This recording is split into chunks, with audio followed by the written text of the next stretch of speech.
तो नमस्कार दोस्तों, कैसे हो आप सब। और दोस्तों आपका स्वागत है फिर से हमारे चैनल में एक बार। और दोस्तों ये मेरे ख्याल से 2024 की दूसरी सबसे बड़ी भर्ती है।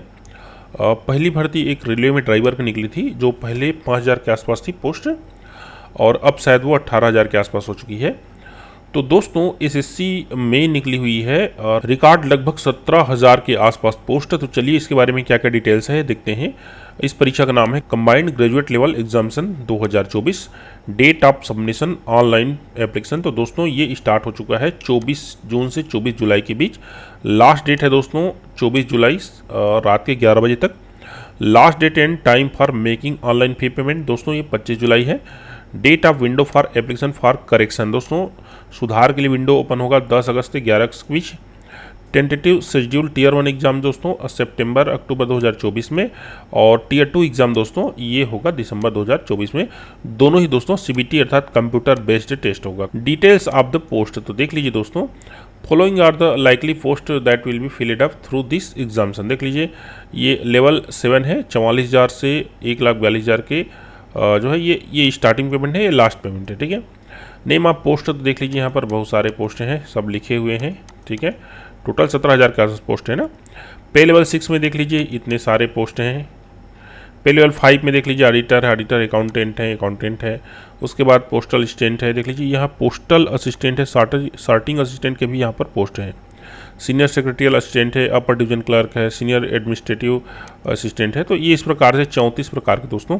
3.2 देख लीजिए दोस्तों, ये जो रिजर्वेशन है सभी जो रिजर्वेड कैटेगरी है उनको भारत सरकार के आदेश के हिसाब से दिया जाएगा। अगला है 3.3 देख लीजिए, vacancy for SMR reserved for only group C post दोस्तों। 100 सर्विसमैन की वैकेंसी केवल ग्रुप सी पोस्ट के लिए होगी।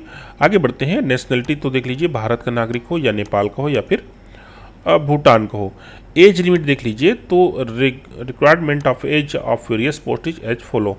तो देख लीजिए एज लिमिट है और रिमार्क्स है for the post of which age limit is 18-27 साल। तो दोस्तों यहाँ पर जैसे कि 18-27 साल उम्र है तो उनका डेट ऑफ बर्थ इनके और इनके बीच जो है होना चाहिए। बाकी एज लिमिट सब ऊपर में दे दिया गया है तो इसको फिर से देखने की जरूरत नहीं है। Permissible relaxation in upper age limit and category code for claiming age relaxation are as follow. दोस्तों अलग अलग कैटेगरी को किस प्रकार से एज रिलैक्सेशन मिलेगा आप देख सकते हैं। SC/ST 5 साल है, OBC है 3 साल है, PWD है अनरिजर्व्ड 10 साल, और PWD OBC है 13 साल, और PWD SC/ST दोस्तों 15 साल, और ESM है उनको 3 साल। ठीक है, तो इस प्रकार से दोस्तों यहाँ पर जो एज रिलैक्सेशन है वो दिया गया है। और एक्सप्लेनेशन तो एक सर्विसमैन किन्हें कहा गया है तो ये आप आराम से पढ़ सकते हैं अगर आप इस कैटेगरी से हैं। आगे हम बढ़ते हैं, age relaxation SM reservation is not admissible to the sons daughter. मतलब कि जो एज रिलैक्सेशन दोस्तों वो किसी भी एसएम के अर्थात जो एक सर्विसमैन है उनके पुत्र पुत्री पर लागू नहीं होगा।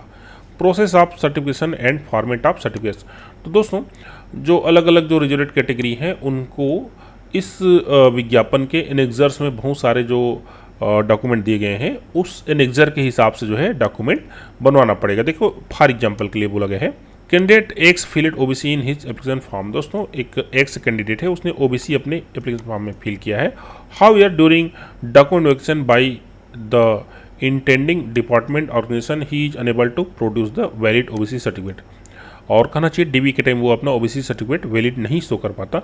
इन such scenario candidate of ex will be cancelled by the intending department organisation. तो दोस्तों ये जो कहना चाहिए उनकी जो भर्ती है कहना चाहिए वो संबंधित विभाग जो है वो कैंसिल कर सकता है, अथॉरिटी जो है कैंसिल कर सकता है, मतलब वो सीधा वो बाहर हो जाएंगे। तो यहाँ पर आप देख सकते हैं कि अलग अलग जो कैटेगरी उनके लिए देख लीजिए, यहाँ पर एनेक्जर 1 है, एनेक्जर 1A है, उसके बाद एनेक्जर 2 है, एनेक्जर 2A है, मतलब अलग अलग जो एनेक्जर्स हैं ना वो यहाँ पर एड है इस विज्ञापन के नीचे में। आप अपने हिसाब से जो भी कैटेगरी से उसके हिसाब से उसमें आप जो है आपको प्रस्तुत करना पड़ेगा अपना जो प्रमाण पत्र है। इसेंशियल एजुकेशन क्वालिफिकेशन देख लीजिए 1 अगस्त 2024 के डेट में दोस्तों आपका जो क्वालिफिकेशन है कंप्लीट होना चाहिए। जूनियर स्टैटिस्टिकल ऑफिसर तो देख लीजिए क्या है इसके लिए, bachelor degree in any subject from a recognised university, किसी भी विश्वविद्यालय से ग्रेजुएशन होना चाहिए। या देख लीजिए institute with at least 60% marks in mathematics eight 12th standard level, या फिर दोस्तों 12वीं कक्षा में 60% जो है मार्क्स होना चाहिए गणित लेकर, गणित सब्जेक्ट लिया हो और गणित में कहना चाहिए 12वीं में 60% मार्क्स आया हुआ हो। ठीक है, ये दो ऑप्शन है। या देख लीजिए bachelor degree in any subject with statistics as one of the subject at degree level, दोस्तों ग्रेजुएशन होना चाहिए सांख्यिकी विषय के साथ। दूसरा देख लीजिए स्टैटिस्टिकल इन्वेस्टिगेटर ग्रेड 2, तो इसके लिए देख लीजिए bachelor degree in any subject with statistics as one of the subject from a recognised university और इंस्टीट्यूट, वही बात है सांख्यिकी विषय के साथ स्नातक। अगला देख लीजिए research assistant in national human rights commission NHRC, देख लीजिए जरूरी क्वालिफिकेशन क्या है, bachelor degree from a recognised university in or institute, दोस्तों कॉलेज की डिग्री। और डिजायरेबल क्या चीज़ देख लीजिए minimum 1 year research experience in any recognised university और रिकॉग्नाइज्ड रिसर्च इंस्टीट्यूशन। तो दोस्तों यहाँ पर ये वांछित है ना, 1 साल का कहना चाहिए रिसर्च अनुभव हो और degree in law and human rights from recognised university, कहने का मतलब ये डिग्री होना चाहिए, कॉलेज होना चाहिए लॉ में या फिर ह्यूमन राइट्स में। तो दोस्तों ये है इनका क्वालिफिकेशन NHRC का। अगला है ऑल अदर पोस्ट, बाकी सभी पोस्ट के लिए दोस्तों केवल ग्रेजुएशन यहाँ पर मांगा गया है। यहाँ पर एक महत्वपूर्ण बात देख लीजिए, the candidate who have appeared in their final year of their graduation can also apply, दोस्तों जिसने अभी अपना जो है फाइनल ईयर जो है दिया हुआ है वो भी अप्लाई कर सकते हैं। However they must process essential qualification on or before the cut off date 1 अगस्त 2024, 1 अगस्त 2024 की डेट में उनको जो है अपना ओरिजिनल मार्कशीट अर्थात क्वालिफिकेशन उनका कंप्लीट होना चाहिए या कंप्लीट होना पड़ेगा, नहीं तो फिर वो बाहर हो जाएंगे। आगे महत्वपूर्ण बात है दोस्तों, उसको बढ़ते हैं। हाउ टू अप्लाई, तो कैसे अप्लाई करना है। Application must be submitted only in online mode, दोस्तों ऑनलाइन मोड में ही एप्लीकेशन सबमिट होगा। और वेबसाइट ऑफ SSC हेडक्वार्टर, दोस्तों ये वेबसाइट देख लीजिए https://ssc.gov.in for detail instruction please refer to annexure 3। Annexure 3 में दोस्तों आपको सिंपल एप्लीकेशन फॉर्म यहाँ पर दिया गया है, एनेक्जर 3 एनेक्जर 4, सिंपल प्रोफार्मा और 1 time registration and online application from attach annexure 3A annexure 4A, simple application के साथ जो है रजिस्ट्रेशन दोस्तों यहाँ पर ये जो इसके नीचे एनेक्जर्स लगे हैं उसमें दिया गया है बोल रहा है। ठीक है, अगला बढ़ते हैं।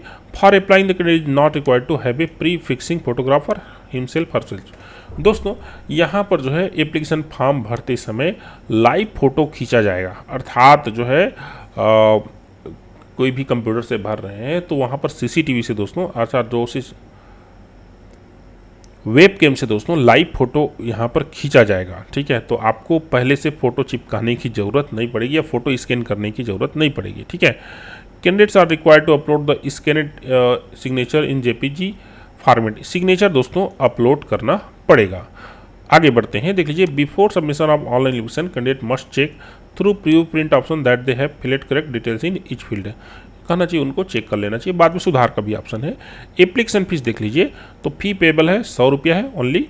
Women candidates and candidates belonging to SC है, ST है और PWD है और ESM है। ठीक है, इनको दोस्तों फीस से बाहर रखा गया है, मतलब UR और OBC को यहाँ पर 100 रुपये फीस जो है देना पड़ेगा, बाकी किसी को नहीं देना पड़ रहा है। Fee can be paid online through भीम UPI नेट बैंकिंग और वीज़ा मास्टर कार्ड, मतलब विभिन्न प्रकार के माध्यम है फी पे करने के। Online fee can be paid by candidates up to 25 जुलाई 2024, 25 जुलाई 2024 तक दोस्तों फी पे किया जा सकता है। Window for application form correction 10 अगस्त से 11 अगस्त के बीच दोस्तों आप जो है अपने किसी प्रकार से मिस्टेक है तो उसको करेक्ट कर सकते हैं। सेंटर फॉर एग्जाम्सन, तो देख लीजिए छत्तीसगढ़ के लिए यहाँ पर बिलासपुर, रायपुर और दुर्ग में दोस्तों यहाँ पर सेंटर दिया गया है, तो आप आराम से यहाँ पर फाइट कर सकते हैं। इनका रीजनल जो वेबसाइट देख लीजिए SSC-MPR.org, ठीक है, क्षेत्रीय वेबसाइट करना चाहिए। आगे बढ़ते हैं, स्कीम ऑफ एग्जाम्सन, दोस्तों इसके डिटेल में नहीं जानते हैं, तो दोस्तों इसके डिटेल में नहीं जाते हैं। ये जो है दोस्तों the computer based examination will be conducted in 2 tier as indicated below, दोस्तों 2 चरण में कंप्यूटर बेस्ड जो टेस्ट है होना है और उसके बेसिस पर दोस्तों नियुक्ति होगा। आगे बढ़ते हैं, स्कीम ऑफ टीआर एग्जाम्सन, तो देख लीजिए टीआर एग्जाम्सन दोस्तों इस प्रकार से इनका जो है सिलेबस है, देख लीजिए कितने नंबर का है, 50-50 मतलब 200 नंबर का है और टाइम अलाउड है दोस्तों 1 घंटे का। ठीक है, क्वेश्चन है दोस्तों 100 क्वेश्चन 1 घंटा। ठीक है, Tier 1 will consist of objective type multiple choice question.